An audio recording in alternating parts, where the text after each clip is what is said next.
캡슐들이 손바닥 위에서 하얗게 빛났습니다. 28개. 저는 떨리는 손으로 침대 옆 물컵을 집어들었습니다. 요양원 4층 창문 밖으로 겨울비가 내렸습니다. 밤 11시, 72년을 살아온 인생이었습니다. 이제 그만 내려놓아도 되지 않을까요? 첫 번째 알약이 입술에 닿는 순간 문이 열렸습니다. 복도의 불빛이 방 안으로 스며들었습니다. 한 남자의 실루엣이 나타났습니다. 저는 급히 손을 내렸습니다. 캡슐 몇 개가 바닥으로 굴러떨어졌습니다. 여사님, 낮은 목소리였습니다. 그 남자는 천천히 다가와 무릎을 굽혔습니다. 바닥에 흩어진 약들을 하나씩 주워 담았습니다. 아무 말도 하지 않았습니다. 오늘 밤은 안 됩니다. 그가 약병을 가져가며 말했습니다. 저는 그제야 눈물을 흘렸습니다. 30년 만에 흘리는 진짜 눈물이었습니다. 3달 전 이야기입니다. 서울 을지로 영해곰탕 본점 간판이 걸린 낡은 건물. 저는 그날도 새벽 4시에 일어났습니다. 50년 동안 지켜온 습관이었습니다. 여사님, 이제 그만 쉬셔야죠. 주방장 박 씨가 말했지만 저는 고개를 저었습니다. 60년을 곰탕만 끓여온 손이었습니다. 남편이 세상을 등진 후 저에게 남은 건 빚더미와 어린 2 자식뿐이었습니다. 29살이었습니다. 맨손으로 시작했습니다. 남대문 시장에서 뼈를 직접 사다 날랐습니다. 새벽부터 밤까지 불 앞을 지켰습니다. 10년이 흘렀습니다. 20년이 흘렀습니다. 30년이 흘렀을 때 영해곰탕은 전국적인 이름이 되어 있었습니다. 하지만 성공의 끝에서 제가 마주한 것은 차가운 진료실이었습니다. 췌장암입니다. 말기예요. 길어야 6개월. 을지로 거리에 가을이 내려앉고 있었습니다.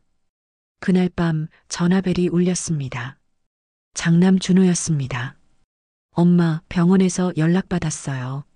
내일 우리 집으로 오세요. 목소리가 차가웠습니다. 다음 날 강남의 고급 아파트. 준호와 수진이 거실 소파에 앉아 있었습니다. 제가 들어서자 2 사람은 일어서지도 않았습니다. 앉으세요, 엄마. 병원비 문제도 있고 혼자 생활하시기 어려우시잖아요. 강남에 좋은 요양원을 알아봤어요. 요양원? 엄마, 우리도 각자 생활이 있어요. 솔직히 간병은 무리예요. 수진이 거들었습니다.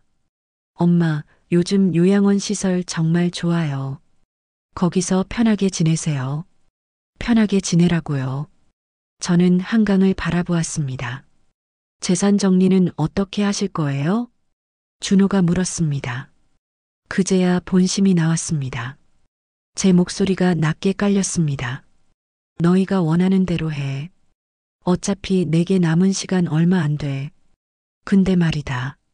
너희 눈에 내가 뭐로 보이니? 처리해야 할 짐? 나눠 가져야 할 유산? 아무도 대답하지 않았습니다. 내가 너희를 키우느라 50년을 불 앞에서 살았어. 손에 화상 입고 허리 망가지고 그래도 단 하루도 쉬지 않았지. 침묵이 흘렀습니다. 저는 현관문을 열었습니다. 알았어. 서류 보내. 다 사인하마. 복도에 홀로 남았습니다. 다리가 후들거렸습니다. 가슴속 어딘가가 무너져 내렸습니다. 일주일 후였습니다. 경기도 프리미엄 실버타운. 아름다운 동행. 깨끗한 복도, 값비싼 인테리어, 친절한 직원들. 하지만 저는 알았습니다. 이곳이 결국 버려진 사람들이 모이는 곳이라는 것을요. 402호실입니다. 편하게 지내세요. 방은 넓었습니다. 창밖으로 한강이 보였습니다. 하지만 모든 것이 낯설었습니다. 저녁 식당. 노인들이 3, 4, 5 모여 식사를 했습니다. 저는 구석자리에 앉았습니다. 국 한 숟가락을 떴습니다. 맛이 없었습니다. 아니, 맛을 느낄 수가 없었습니다. 50년 동안 국을 끓여온 사람이었습니다. 이 음식에는 아무것도 없었습니다. 처음 오셨어요? 금방 적응하실 거예요. 어차피 갈 곳도 없으니까요. 옆자리 노인이 말했습니다. 갈 곳도 없으니까. 그 말이 가슴에 박혔습니다. 밤이 깊었습니다. 저는 잠들 수 없었습니다. 서랍을 열었습니다. 낡은 흑백 사진 한 장. 29살의 제가 좁은 가게 앞에서 웃고 있었습니다. 왜 이렇게 됐을까? 평생을 일했는데, 정직하게 살았는데, 대답은 없었습니다. 그날 밤부터 저는 몰래 약을 모으기 시작했습니다. 진통제, 수면제, 소화제. 하나씩, 조금씩, 조금만 더. 죽음이 두렵지 않았습니다. 오히려 편안했습니다. 사흘째 되던 밤이었습니다. 복도를 걷다가 복도 끝 작은 방에서 불빛이 새어나왔습니다. 문틈으로 들여다보았습니다. 한 남자가 무릎을 굽히고 앉아 있었습니다. 노인 한 분의 손을 잡고 있었습니다. 그 노인은 잠들어 있었습니다. 남자는 말없이 그 손을 쓰다듬고 있었습니다. 간병인이었습니다. 하지만 그의 눈빛이 달랐습니다. 의무가 아니었습니다. 진심이었습니다. 남자가 일어나 나왔습니다. 복도에서 두 사람의 눈이 마주쳤습니다. 실례했습니다. 낮은 목소리였습니다. 그는 복도 저편으로 사라졌습니다. 가슴 어딘가가 미세하게 떨렸습니다.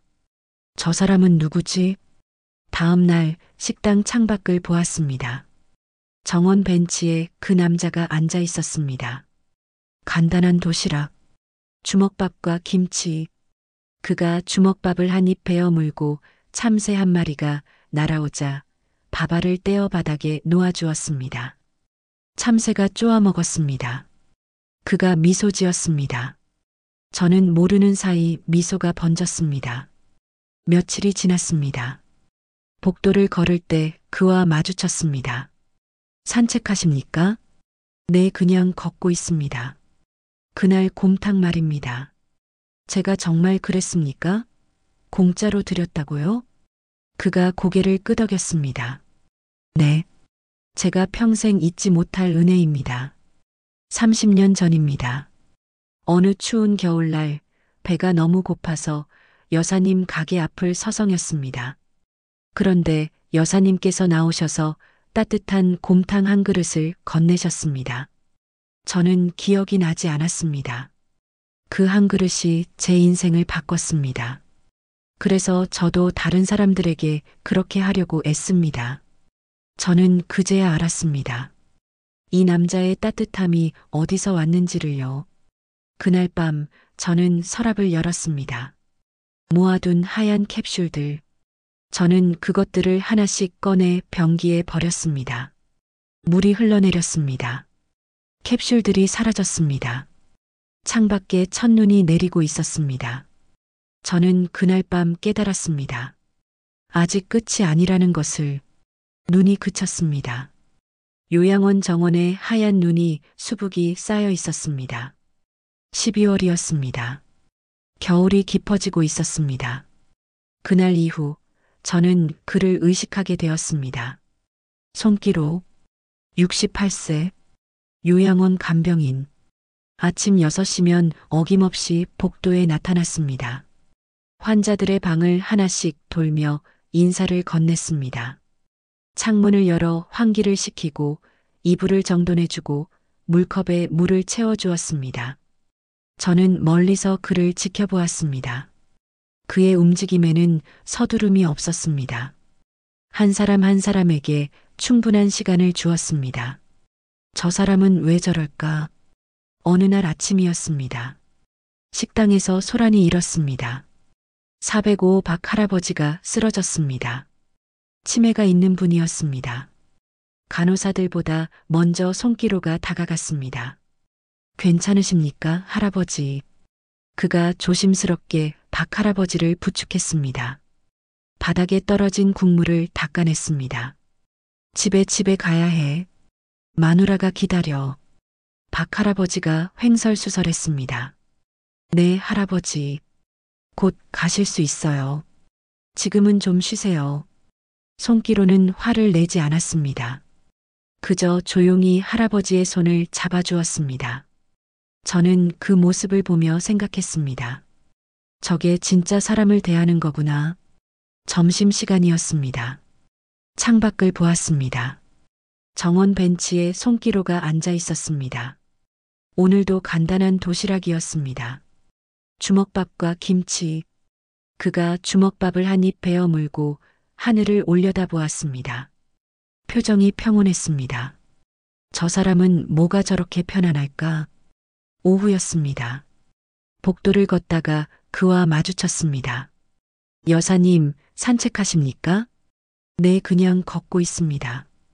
우리는 잠시 침묵했습니다. 손 씨는 가족이 없으십니까? 제가 물었습니다. 없습니다. 평생 혼자 살았습니다. 왜요? 인연이 없었나 봅니다. 그가 쓸쓸히 웃었습니다. 저는 더 묻지 않았습니다. 며칠이 흘렀습니다. 저는 매일 같은 시간에 복도를 걸었습니다. 우연을 가장해 손기로와 마주쳤습니다. 오늘도 산책하십니까? 네. 날씨가 추운데 조심하세요. 짧은 대화였습니다. 하지만 그 짧은 대화가 저에게는 위안이었습니다. 어느 날 밤이었습니다. 통증이 심했습니다. 췌장암이 진행되고 있었습니다. 새벽 2시, 저는 침대에서 일어나 복도로 나왔습니다. 여사님, 밤에 왜 나오셨어요? 춥습니다. 뒤에서 손기로의 목소리가 들렸습니다. 잠이 안 와서요. 어디 불편하십니까? 아니요, 그냥. 그는 알았던 것 같습니다.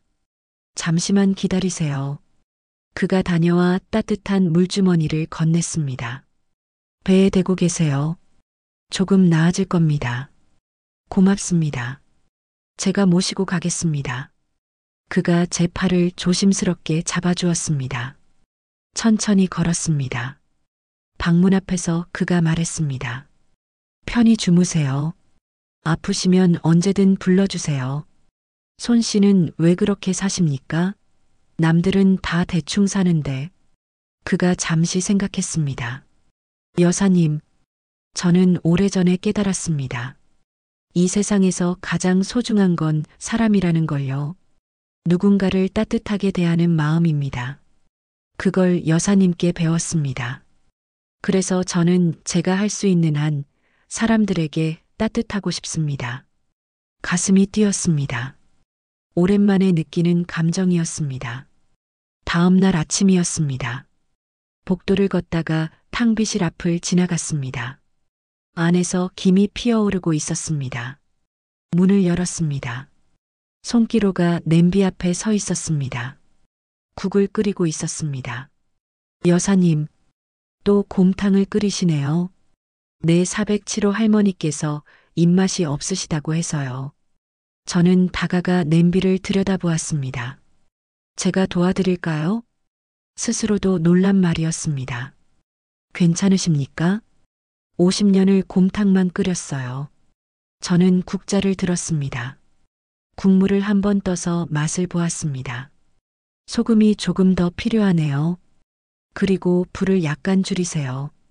너무 세게 끓이면 국물이 탁해집니다. 그가 불을 줄였습니다. 저는 소금을 조금 넣었습니다. 이제 됐어요. 정말이었습니다. 오랜만에 무언가를 했다는 느낌이 들었습니다. 살아있다는 느낌이었습니다. 여사님, 가끔 이렇게 도와주실 수 있으실까요? 제가 진짜 곰탕을 배우고 싶습니다. 좋습니다. 가르쳐 드리죠. 그가 환하게 웃었습니다. 그날 이후 저는 매일 오후 탕비실에 갔습니다. 손기로와 함께 국을 끓였습니다. 뼈 고르는 법, 불 조절하는 법, 간 맞추는 법. 이렇게 하는 겁니다. 불은 약하게 하지만 오래. 곰탕은 정성입니다. 먹는 사람을 생각하는 마음. 그게 가장 중요합니다. 마음이요? 네. 마음이 가장 중요해요. 일주일이 지났습니다. 우리는 매일 만났습니다. 말수는 많지 않았습니다. 하지만 함께 있는 것만으로 편안했습니다. 어느 날 저녁이었습니다. 눈이 내리고 있었습니다. 크리스마스가 가까워지고 있었습니다. 문을 두드리는 소리가 들렸습니다. 손기로였습니다. 손에 작은 그릇을 들고 있었습니다. 여사님, 이거 드셔보세요. 김이 모락모락 피어오르는 곰탕이었습니다. 저는 한 숟가락 떠서 입에 넣었습니다. 맛있었습니다. 정말 맛있었습니다. 어떻습니까? 합격입니다. 이제 당신도 곰탕을 끓일 수 있어요. 그가 환하게 웃었습니다. 저도 따라 웃었습니다. 그날 밤 저는 오랜만에 편히 잠들었습니다. 하지만 다음 날 아침 모든 것이 달라졌습니다. 복도를 지날 때 수군거리는 소리가 들렸습니다. 402호 김 여사님이랑 손 간병인이 매일 같이 있던데 탕비실에서 둘이서 뭔가 끓인대. 나이 들어서 바람났나 봐. 저는 애써 무시했습니다. 하지만 마음 한구석이 불편했습니다. 오후였습니다. 요양원 원장실로 호출을 받았습니다. 김 여사님, 요즘 손기로 씨와 자주 만나신다고 들었습니다. 박 원장이 난처한 표정을 지었습니다. 국 끓이는 것 좀 가르쳐주고 있습니다. 문제됩니까? 다른 환자분들이 오해를 하시는 것 같아서요. 직원과 환자분의 지나친 친분은 조금만 거리를 두시면 좋겠습니다. 저는 자리에서 일어났습니다. 국 끓이는 건 계속할 겁니다. 불편하시면 다른 요양원으로 옮기죠. 문을 닫고 나왔습니다. 복도에 손기로가 서 있었습니다. 여사님, 괜찮으십니까? 괜찮습니다. 우리 오늘도 국 끓이죠. 그가 망설이다 고개를 끄덕였습니다. 그러나 저는 몰랐습니다. 이 소문이 얼마나 빨리 퍼질지, 그리고 곧 폭풍이 몰려올 거라는 것을.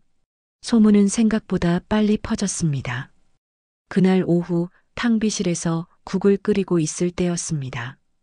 갑자기 문이 벌컥 열렸습니다. 엄마, 준호였습니다. 장녀 수진도 함께였습니다. 너희가 왜 여기? 엄마, 이게 무슨 짓이에요? 요양원에서 간병인이랑 눈이 맞았다는 소문이 다 퍼졌어요. 우리가 얼마나 창피한지 알아요? 준호가 소리쳤습니다. 무슨 소리야? 나는 그저 국 끓이는 것 좀. 그저 뭐요? 둘이서 매일 만난다고요? 수진이 비아냥거렸습니다. 엄마, 나이가 몇인데 이러세요. 창피한 줄 아세요. 저는 주먹을 쥐었습니다. 너희는 내가 뭘 하든 상관없잖니. 요양원에 처박아 놓고선. 상관없긴요. 엄마가 무슨 짓을 하는지 다들 알아요. 준호가 손기로를 노려보았습니다. 당신이 손기로 씨요? 뭘 노리는 겁니까? 우리 엄마 재산이요? 준호야. 제가 소리쳤습니다. 입 조심해. 엄마는 모르시는 거예요. 이런 사람들이 얼마나 많은지. 돈 있는 노인들 꼬셔서 재산 뜯어내는 사람들이요. 손기로는 아무 말도 하지 않았습니다. 고개만 숙이고 있었습니다. 당신 지금 당장 우리 엄마한테서 떨어져요. 안 그러면 요양원에 정식으로 항의할 겁니다. 준호야, 그만해. 엄마, 정신 차리세요. 저 사람이 뭔데 엄마한테 이래요. 간병인 주제에. 저는 아들을 똑바로 바라보았습니다. 그래 주제요. 신분도 돈도 아무것도 없는 사람이 감히 엄마한테 접근하는 게 말이 돼요? 저는 그제야 깨달았습니다. 제 자식들이 어떤 사람들인지. 나가. 당장. 뭐라고요? 나가라고 했어. 2번 말 안 해. 준호와 수진이 서로를 바라보았습니다. 좋아요. 엄마 마음대로 하세요. 근데 나중에 후회하지 마세요. 문이 쾅 닫혔습니다. 탕비실에 정적이 흘렀습니다. 손기로는 여전히 고개를 숙이고 있었습니다. 손 씨, 여사님 죄송합니다. 제가 조심하지 못했습니다. 당신 잘못이 아니에요. 아닙니다. 제가 분수를 몰랐습니다. 분수라니요? 저는 그의 어깨를 잡았습니다. 당신은 내 자식들보다 훨씬 나은 사람이에요. 하지만 이제 더는 뵐 수 없을 것 같습니다. 원장님께 사표를 내겠습니다. 안 돼요. 여사님께 피해를 드릴 수 없습니다. 당신이 떠나면 나는 다시 그때로 돌아가요. 제발 떠나지 마세요. 저는 울고 있었습니다.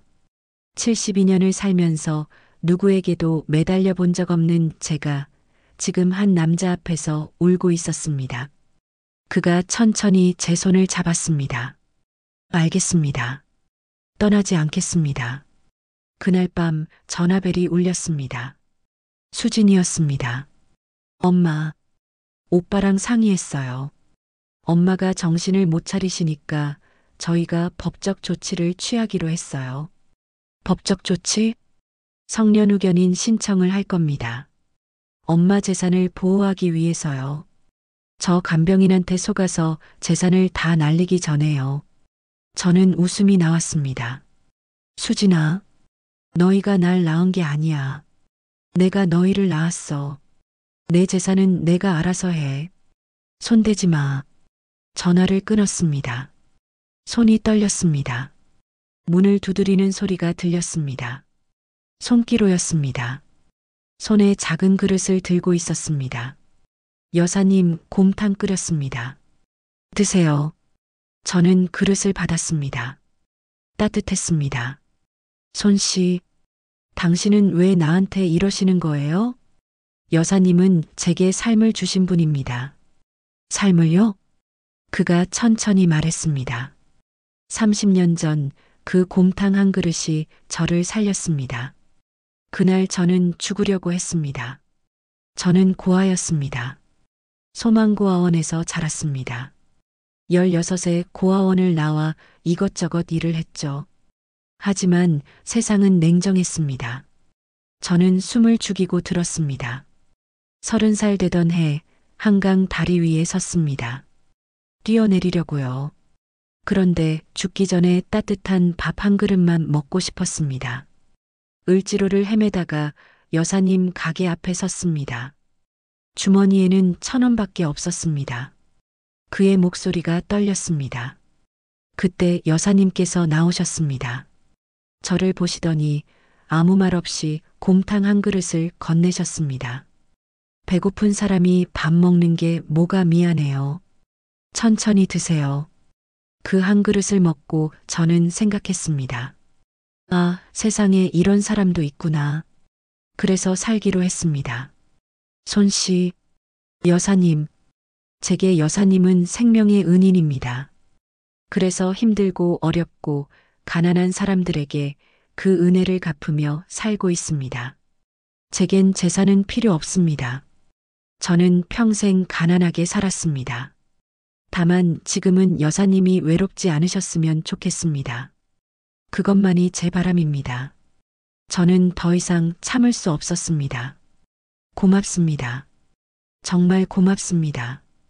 울었습니다. 한참을 울었습니다. 그는 말없이 제 곁에 앉아 있었습니다. 크리스마스 아침이었습니다. 식당으로 내려갔습니다. 오늘은 국이 달랐습니다. 한 숟가락 떠서 입에 넣었습니다. 곰탕이었습니다. 진짜 곰탕이었습니다. 저는 고개를 들어 손기로를 보았습니다. 그가 멀리서 미소 지었습니다. 메리 크리스마스, 여사님. 저도 미소 지었습니다. 그날 오후였습니다. 복도를 걷다가 갑자기 어지러웠습니다. 벽에 기댔습니다. 여사님. 손기로가 달려와 저를 안아 올렸습니다. 가벼웠습니다. 저는 너무 가벼워졌습니다. 병실에 누웠습니다. 의사 선생님을 부르겠습니다. 아니에요. 그냥 조금만 쉬면 돼요. 저는 그의 손을 잡았습니다. 손 씨, 나 시간이 얼마 안 남았나 봐요. 그런 말씀 마세요. 알아요. 몸이 느껴져요. 두렵지는 않아요. 다만 손 씨를 만나서 다행이에요. 마지막에 이런 사람을 만나서 저야말로 다행입니다. 우리는 말없이 손을 잡고 있었습니다. 창밖으로 눈이 내렸습니다. 그날 밤 저는 서랍을 열었습니다. 오래전에 작성해둔 유언장이 있었습니다. 자식들에게 재산을 나눠주는 내용이었습니다. 저는 그것을 찢었습니다. 새 종이를 꺼냈습니다. 펜을 들었습니다. 그리고 천천히 썼습니다. 새로운 유언을요. 다 쓰고 나서 봉투에 넣었습니다. 봉인했습니다. 이제 됐어. 이제 편히 갈 수 있어. 1월 중순이었습니다. 저는 침대에 누워 있었습니다.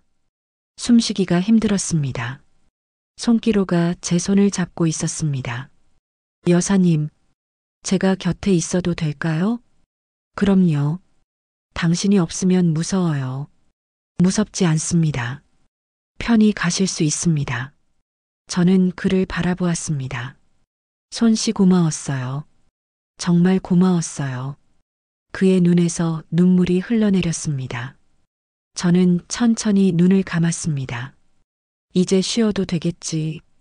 그날 밤 김영애 여사는 조용히 숨을 거두었습니다. 장례식장은 한산했습니다. 3층 작은 빈소, 고인 김영애라고 적힌 명패 앞에 영정사진이 놓여 있었습니다. 젊은 시절 사진이었습니다. 을지로 가게 앞에서 환하게 웃고 있던 그 모습이었습니다. 손기로는 상주석에 앉아있지 않았습니다. 상주는 준호와 수진이었습니다. 그는 구석 의자에 조용히 앉아 검은 양복을 입고 있었습니다. 문이 열렸습니다. 조문객이 들어왔습니다. 요양원 환자 몇 분이었습니다. 박 할아버지도 휠체어를 타고 왔습니다. 고인의 명복을 빕니다. 그들은 고개 숙여 절했습니다. 준호와 수진이 건성으로 답례했습니다. 조문객들이 떠나자 준호가 수진에게 작은 목소리로 말했습니다. 변호사 언제 온대? 조금 있으면 올 거래. 유언장 집행한다고. 엄마가 뭘 남기셨을까? 당연히 우리한테 다 주셨겠지. 손기로는 그 말을 들었습니다. 여사님, 오후 2시였습니다. 정장을 입은 남자가 들어왔습니다. 변호사였습니다. 유족분들이시죠? 고 김영애 여사님의 유언 집행을 맡은 변호사 최민수입니다. 아, 네. 저희가 자식들입니다. 준호가 일어섰습니다. 유언장 개봉하기 전에 손기로 씨도 계셔야 합니다. 유언장에 명시되어 있습니다. 손기로요? 왜 그 사람이 여기 있어야 하는데요? 수진이 눈을 부라렸습니다. 손기로가 천천히 일어났습니다. 저입니다. 변호사가 봉투를 열었습니다. 내용을 읽기 시작했습니다. 유언자 김영애는 본 유언장을 다음과 같이 작성합니다. 첫째, 나의 전 재산 중 을지로 본점 건물과 영해곰탕 체인점 지분 전체는 손기로에게 상속합니다. 뭐라고요? 수진이 소리쳤습니다. 말도 안 돼. 둘째, 예금과 주식 등 금융자산은 장남 김준호와 장녀 김수진에게 균등 분할합니다. 금융자산이 얼만데요? 약 3억 원 정도입니다. 3억? 나머지는요? 부동산과 사업체 지분은 손기로 씨 명의로 넘어갑니다. 시가로 약 150억 원 정도 됩니다. 빈소가 조용해졌습니다. 150억? 손기로는 숨이 멎는 것 같았습니다. 말도 안 돼. 이건 무효예요. 엄마가 정신이 온전하지 않았어요. 수진이 소리쳤습니다. 유언장은 정식으로 작성되었고 공증도 받았습니다. 작년 12월 27일입니다. 크리스마스 다음 날이었습니다. 이건 소송할 거예요. 준호가 소리쳤습니다. 그러실 수 있습니다. 하지만 유언장에는 이런 내용도 있습니다. 만약 나의 자식들이 이 유언에 불복하고 소송을 제기할 경우 그들에게 돌아갈 금융자산 역시 전액 손기로에게 상속합니다. 침묵이 흘렀습니다. 또한 나 김영애는 다음과 같이 적습니다. 변호사가 목소리를 낮췄습니다.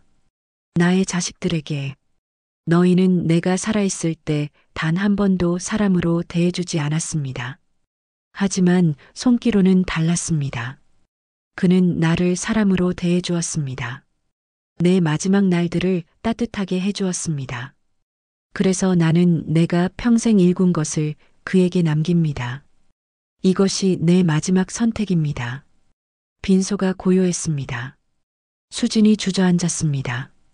준호는 말을 잇지 못했습니다. 손기로 씨, 서명하시겠습니까? 손기로는 멍하니 서 있었습니다. 150억? 평생 가난하게 살았습니다. 하루 벌어 하루 먹고 살았습니다. 잠시 생각할 시간을 주시겠습니까? 물론입니다. 손기로는 빈소를 나왔습니다. 복도를 걸었습니다. 계단을 올라 옥상으로 갔습니다. 문을 열었습니다. 찬바람이 얼굴을 때렸습니다. 1월의 하늘은 회색이었습니다. 여사님, 그는 하늘을 올려다보며 중얼거렸습니다. 왜 이러신 겁니까? 왜 저한테 이런 걸 남기신 겁니까? 그는 주머니에서 작은 쪽지를 꺼냈습니다. 여사가 돌아가시기 며칠 전에 준 것이었습니다. 쪽지를 펼쳤습니다. 손 씨에게, 당신은 내게 물었습니다. 왜 이런 걸 남기냐고. 답은 간단합니다. 당신이 그럴 자격이 있기 때문입니다. 나는 평생 돈을 벌었습니다. 하지만 돈으로 행복을 살 수는 없었습니다. 당신은 아무것도 가진 게 없었습니다. 하지만 가장 귀한 것을 가지고 있었습니다. 사람을 대하는 진심을요. 부탁이 있습니다. 이 돈을 현명하게 쓰십시오. 당신처럼 외롭고 힘든 사람들을 위해 쓰십시오. 나는 당신을 믿습니다. 마이너스 김영애. 눈물이 흘러내렸습니다. 여사님 알겠습니다. 여사님 뜻대로 하겠습니다. 다음 날 손기로는 변호사 사무실로 갔습니다. 서류에 서명했습니다. 축하드립니다. 손기로 씨. 이제 영애곰탕의 소유주가 되셨습니다. 앞으로 어떻게 하실 계획이십니까? 체인점은 모두 매각하겠습니다. 그리고 을지로 본점도 팔겠습니다. 변호사가 놀란 표정을 지었습니다. 그럼 그 돈을요? 기부하겠습니다. 소망구아원입니다. 소망구아원이요? 제가 잘한 곳입니다. 그리고 여사님께서도 잘한 곳입니다. 김영애 여사님이요? 손기로가 고개를 끄덕였습니다. 아무도 몰랐던 비밀입니다. 여사님께서도 고아 출신이셨습니다. 돌아가시기 며칠 전에 제게 말씀하셨습니다. 여사님은 마지막에 제게 부탁하셨습니다. 그 아이들에게 따뜻한 밥을 먹이고 싶다고. 알겠습니다. 절차를 진행하겠습니다. 석 달이 지났습니다. 6월이었습니다. 소망구아원에 새 건물이 세워졌습니다. 깨끗한 식당이었습니다. 간판이 걸렸습니다. 영앤의 곰탕. 손기로는 그 간판을 올려다보았습니다. 여사님 다 끝났습니다. 바람이 불었습니다. 개원식 날이었습니다. 아이들이 식당에 들어왔습니다. 새 테이블에 앉았습니다. 손기로는 주방에 섰습니다. 앞치마를 둘렀습니다. 솥에 불을 붙였습니다. 곰탕을 끓이기 시작했습니다. 여사에게 배운 대로 정성스럽게 김이 모락모락 피어올랐습니다. 우와, 진짜 맛있는 냄새 난다. 아이들이 기뻐했습니다. 손기로는 그릇에 국을 떠서 하나씩 나눠주었습니다. 천천히 드세요. 뜨거우니까 조심하고요. 감사합니다. 아이들이 숟가락을 들었습니다. 한 모금 먹었습니다. 맛있어요. 아이들이 웃었습니다. 손기로는 그 모습을 보며 미소 지었습니다. 여사님 보고 계시죠? 창밖으로 햇살이 들어왔습니다. 그날 오후였습니다. 한 여자가 식당을 찾아왔습니다. 낯익은 얼굴이었습니다. 수진 씨? 김영애의 딸 수진이었습니다. 안녕하세요.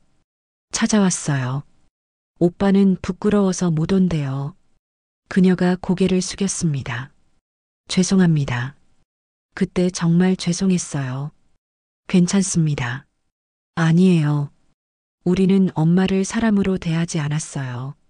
한 달 전에 우연히 엄마 일기장을 발견했어요. 거기에 우리 이야기가 쓰여 있었어요. 엄마가 얼마나 외로웠는지, 그리고 당신 이야기도요. 당신이 엄마한테 얼마나 따뜻했는지. 그녀가 눈물을 닦았습니다. 미안해요. 그리고 고마워요. 엄마 마지막을 따뜻하게 해줘서. 손기로는 그녀의 어깨를 가볍게 두드렸습니다. 여사님은 좋은 분이셨습니다.